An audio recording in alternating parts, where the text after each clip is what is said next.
Right, drawing the tail belt through the tail boom. So we're using just normal gardening wire here.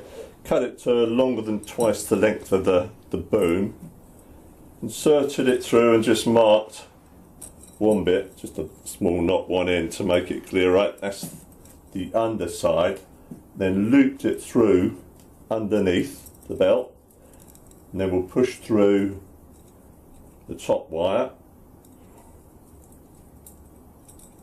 hold on to the underneath one,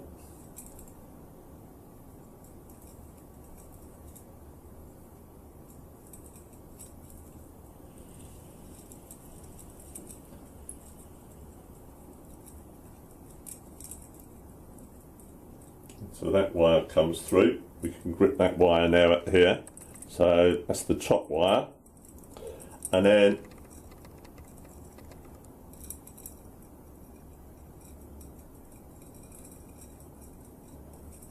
that start, and then just pull it on through.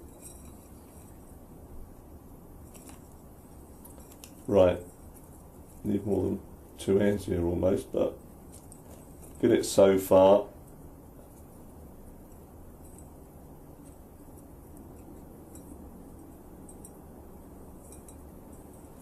That's twisted. Let's turn that bottom, top.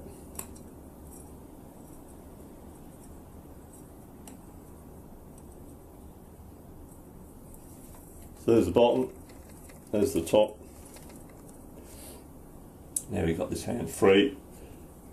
And I'll insert that. Yeah, it needs to be a bit further in to get the actual, there you go. Get it out.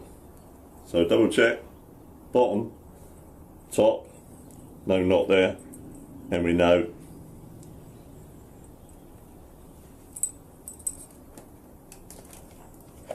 that's how we want the belt through.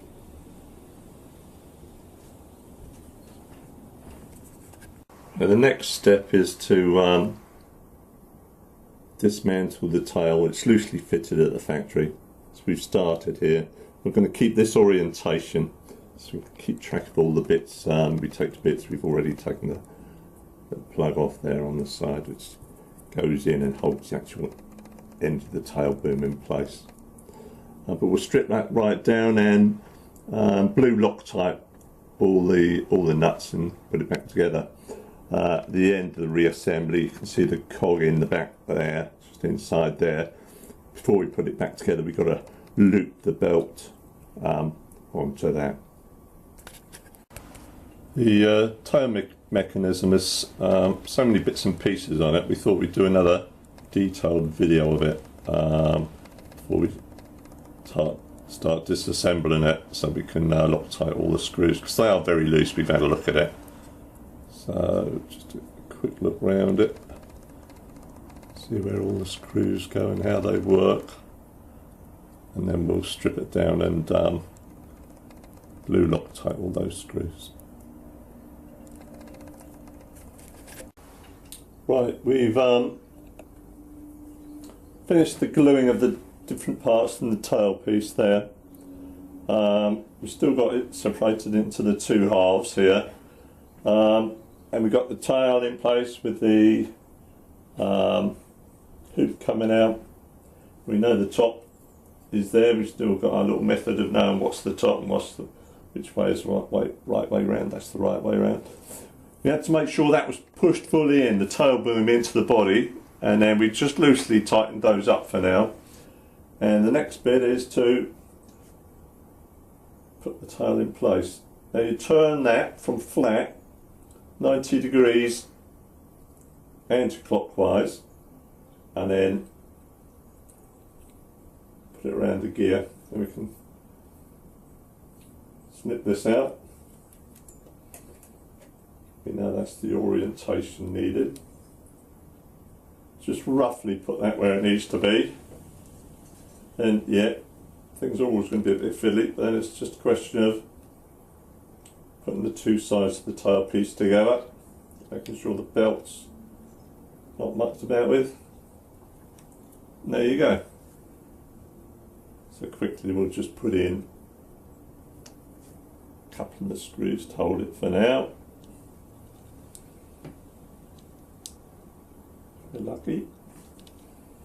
Now pushing the screws through the other side. Okay. Now it's just a question of tightening all those screws up. There's a little nodule on there which goes into there. Make sure that slots into the hole in the tail boom. And then tighten that all up with Loctite screws. Right, we've got the tail fin on now. Fairly simple, just 2 screws going in there. We're going to mount the tail servo. Secure the tail servo mount now. For starters, we've just inserted the 2 screws at the bottom, either side, very loosely, so that we can tilt this about a bit with a view to just checking the length of that to be right. So in the book it says that's between that point and that point, the centre of each of the holes is 412mm, but now you can double check that. We blew Loctite to the ball on the tail servo arm, and then if you raise that up and just loosely hold it with the arm centred and the other end, we can see that it's actually going on to there when that's in a level state as well. So we'll go on now to put both ends on and secure that loosely for now until we do the final sort of adjustments. We've now put on the horizontal stabiliser fin there and the tail boom braces. That was fairly straightforward. Don't forget the washers obviously, and put that bracket together loosely with the 2 screws going down. Then you can slide that fin up and down and then attach the braces so that this can come into the right position. Right, we're putting the motor in now. So we put it on its mounting plate, the silver part here, and you can see the pinion there. And we did it in a couple of stages. The first stage we fitted it and put the screws either side, up there and up there in both sides, and just made sure that the pinion was sitting nicely at a height to mesh in with the main gear. And then we sort of secured the set pin on that pinion going onto the motor spindle. We put that on with blue Loctite, so that's nice and secure and at the right height. The second stage, we put it in again with the 2 screws holding the motor on the mounting plate there, as I'm pointing out there, semi-tight, so we could just move it.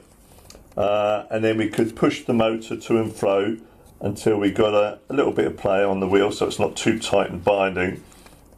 And then we could get in underneath. We've taken the landing skid off now. Again, it was on there. So we could get to those screws and tighten them up. But now we can take that motor out once again. Take 1 screw out at a time, making sure not to move the actual mounting of the motor on the mount plate, and put some Loctite on that, and then put it all back together the final time. We've got the motor in now. Very nice that looks too. So that's quite a snug fit. What we've also done very quickly is just a small pad to put on here as well, to protect the canopy against the bottom of the helicopter. And then the next thing we've done is set up the links. So there's 3 to go from the servos, and we've sort of done it to the measurements in the book, sort of a equal gap there, and then from the hole to the hole for the 3 links, those going up from the servos to the bottom swash plate, that's 35.5mm from the centre of the hole one end to the centre of the hole of the other end. Then we've got the other 2 very slightly wider gap from hole to hole, 36.5. So they're ready to install, and we'll install those next. Right, what we've done now is we've got the linkage rods on.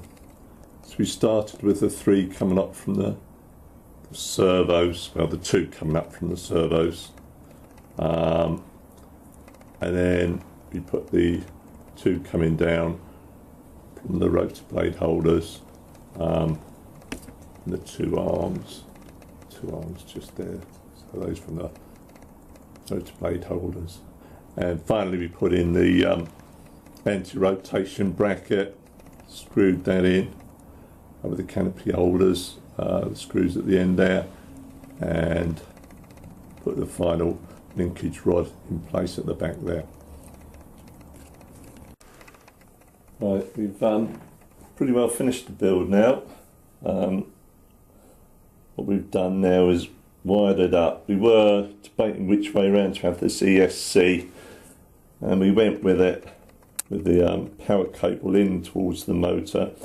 Then this cable was just about long enough to come from the ESC round to the micro beast, so we plumped for that wiring.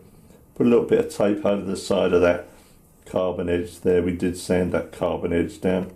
Put a tie on there, run it loosely along there, away from the screws, away from the main gear.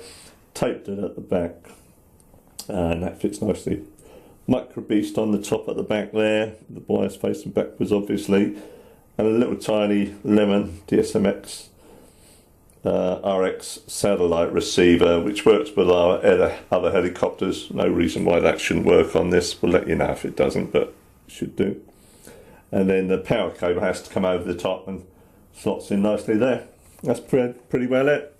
We're just going to tighten up the belt drive for the tail just by doing that anti-clockwise on that screw there for the tensioner. Just half a turn, just to get it a bit snugger. It's on there at fine, maybe a little bit loose, and then we'll get it up in the air and see how that goes.